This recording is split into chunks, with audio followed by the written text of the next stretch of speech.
Hola compañeros y compañeras de afición, bienvenidos una vez más a un nuevo vídeo. En esta ocasión os voy a explicar qué norma sigo en mi aviario a la hora de emparejar a los canarios para la muda. Es decir, os voy a dar unos consejos para agrupar a los canarios y conseguir que hagan una buena muda, y así evitamos o reducimos problemas en esta etapa. Sin más, empezamos. En primer lugar, para conseguir que nuestros pájaros hagan una buena muda, debemos tener en cuenta cuántos pájaros es conveniente alojar en cada jaula, para evitar problemas de sobrepoblación que a su vez podrían originar otros problemas como por ejemplo el picaje, por lo que durante esta etapa tenemos que alojar a los pájaros en jaulas espaciosas y amplias.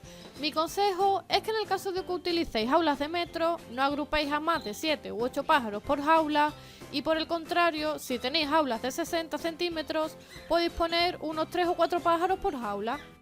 En segundo lugar, una vez terminada la cría y tras haber limpiado en profundidad el aviario, debemos alojar a los canarios en función del sexo y su edad, es decir, por un lado pondremos a los machos reproductores, por otro a las hembras reproductoras y por otro a los nuevos pichones.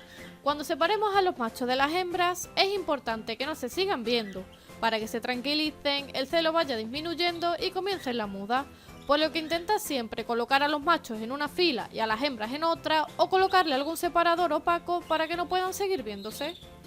Además, si durante la cría habéis tenido problemas con alguna pareja, por ejemplo huevos abortados, punto negro, etc., o si tenéis algún pájaro con alguna posible enfermedad o que la haya atravesado recientemente, sería conveniente no juntarlos en la misma jaula con el resto de ejemplares del aviario para evitar posibles contagios, ya que de lo contrario, si directamente cogemos a todos los machos y los ponemos juntos, y cogemos a todas las hembras y las ponemos juntas sin tener en cuenta esto, podría ocurrir que los pájaros que aparentemente tuvieran un problema contagien al resto al convivir en la misma jaula.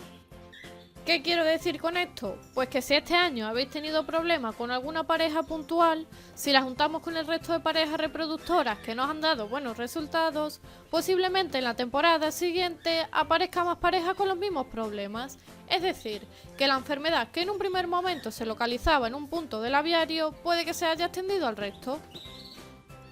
Por otro lado, en el caso de los pichones, como en algunos casos aún no sabemos al 100% cuáles son machos y cuáles hembras, los iremos agrupando en jaulas espaciosas y amplias para que puedan volar, ejercitarse y desarrollarse de la mejor manera posible, siempre por supuesto teniendo en cuenta el número de pájaros recomendados por jaula, como os comenté al principio del vídeo. Y además, si creáis diferentes gamas, sería conveniente agrupar a los canarios en función de estas, puesto que por lo general los canarios de pluma oscura tienden a picotear a los que tienen un plumaje de color más claro. Por ejemplo, en mi caso actualmente crío canarios amarillos y canarios verdes, y como veis los tengo separados unos de los otros para evitar que los verdes picoten a los amarillos. E igualmente, para evitar el picaje entre ellos, los tengo agrupados en grupos de 7 u 8 pájaros por jaula. Por último, otro consejo adicional muy a tener en cuenta, en el caso de que en vuestro aviario criéis diferentes tipos de canarios y alguno haya que pigmentarlos, o el periodo de pigmentación sea diferente, como ocurre con los canarios rojos mosaicos o los canarios rojos, sería alojar a los pájaros en un mismo módulo en función de su gama y la forma de pigmentación, o simplemente colocarlos en las jaulas de la fila de abajo. Con esto evitaremos que el pigmento de las jaulas de arriba pueda caer a las jaulas de abajo y pigmentarse por error.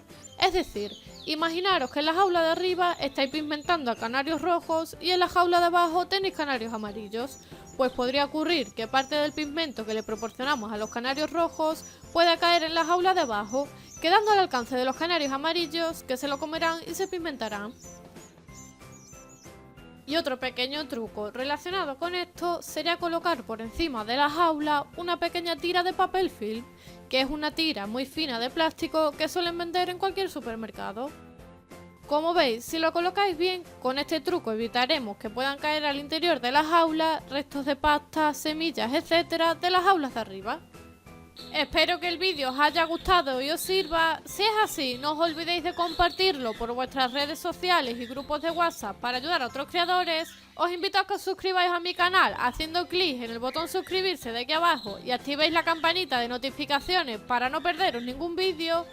Por aquí os dejo otro vídeo bastante interesante y como siempre les espero en el próximo vídeo.